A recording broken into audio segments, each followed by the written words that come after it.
Você sabia que, em média, Feira de Santana recebe 265 milhões 485 mil reais por ano para manutenção da educação?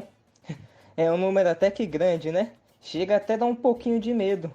Esse dinheiro vem de dois importantes fundos monetários para a cidade, o Fundeb e o Salário Educação, que, coincidentemente, são dois tópicos que iremos abordar hoje nessa rápida análise sobre as verbas educacionais da cidade. Então, que tal começarmos pelo Fundeb?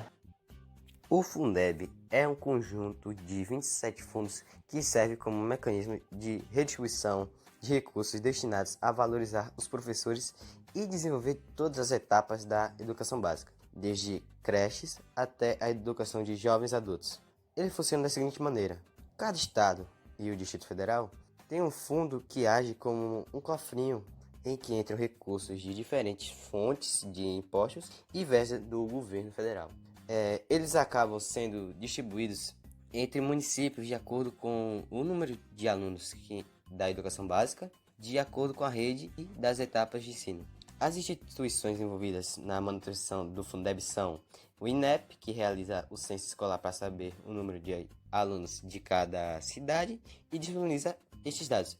FNDE, que são eles que fornecem o apoio técnico sobre os fundos e é responsável pela organização, capacitação e monitoramento envolvendo o Fundeb. O Ministério da Economia é responsável principalmente por definir as estimativas de receita do fundo, disponibilizar e assegurar o funcionamento de recursos, enquanto define os parâmetros operacionais do Fundeb. O Banco do Brasil e a Caixa Econômica são eles que distribuem recursos e mantêm contas específicas do fundo de estados e municípios. Eu não fazia a mínima ideia de que o Fundeb tinha esse tanto de informação. Mas aproveitando isso, por que não falar sobre o salário de educação? Já que ele é uma contribuição social destinada ao financiamento de programas, projetos, ações, todos voltados para a educação básica pública, conforme previsto no 5º parágrafo do artigo 212 da Constituição Federal de 1988.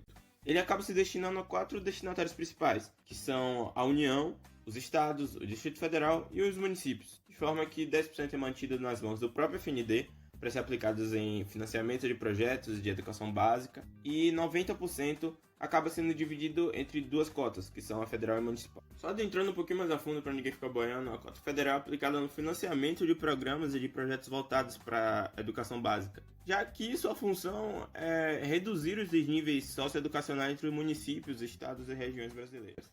Já a cota estadual e municipal, os recursos são creditados mensalmente em contas bancárias específicas da Secretaria de Educação dos Estados, do Distrito Federal e dos outros municípios, na proporção de número de matrículas para o financiamento de programas e ações voltadas para a educação básica.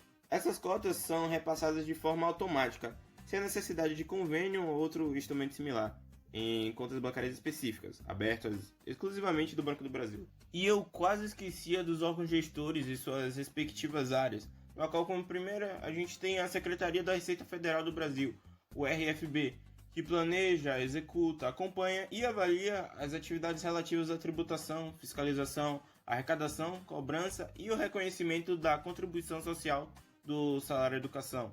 Tem o FNDE, que reparte e distribui os recursos do salário educação. Tem o INEP, que realiza o censo escolar e disponibiliza os dados do FNDE.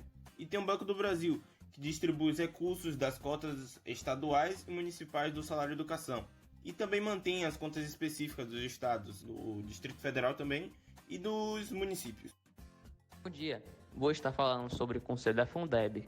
O Conselho da Fundeb, ou o Conselho de Acompanhamento e Controle Social, ela é um colegiado que tem a função principal, segundo o artigo 24 da lei, que é proceder ao acompanhamento e controle social, também sobre a distribuição, a transferência e a aplicação dos recursos do fundo. No âmbito de cada esfera municipal, estadual ou federal, o Conselho não é uma unidade administrativa do governo.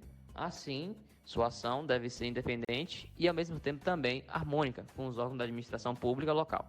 Esse poder executivo deve oferecer ao Conselho o nosso total apoio material e logístico, disponibilizando, se necessário, uns locais para reuniões, meio de transporte, materiais, equipamentos e diversos, entre outros, de forma mais segura e a realização periódica das reuniões de trabalho garantindo assim condições para que o colegiado desempenhe sempre atividades mais efetivas, né, para exercer mais suas funções de forma mais bem executada. Também é importante ressaltar que o trabalho do Conselho da Fundeb soma-se também ao trabalho das tradicionais instâncias do controle e fiscalização da gestão pública. Entretanto, o Conselho da Fundeb não é uma nova instância de controle, certo? Mas sim de representação social, que não pode dever, por conseguinte, ser confundido com o controle interno e executado pelo próprio Poder Executivo, nem com o controle externo, também executado pelo Tribunal das Contas, na qualidade do órgão auxiliar do Poder Legislativo, a quem compete as apreciações das contas de Poder Executivo. Tribunais de Contas são órgãos técnicos independentes que auxiliam o Poder Legislativo na contabilização da porcentagem de gastos e recebimento de recursos, para assim ter-se ciência se a distribuição desse recurso está sendo justa e correta. Há cerca de 33 tribunais de contas pelo país, sendo estes responsáveis por analisar os respectivos gastos de suas cidades e logo em seguida os computando em seus próprios sites. Nesses sites, a visualização dos gastos é livre para todos os cidadãos que desejam acessar, podendo escolher o período do mês e ano que quiser para consultar. Acho que depois desse vídeo deu pro assunto ficar um pouquinho na mente, não é? É com muito prazer que agradecemos a todos que prestaram atenção até agora em nosso conteúdo. Muito obrigado e até o próximo vídeo. E é claro, não esquece de deixar o likezinho e compartilhar também.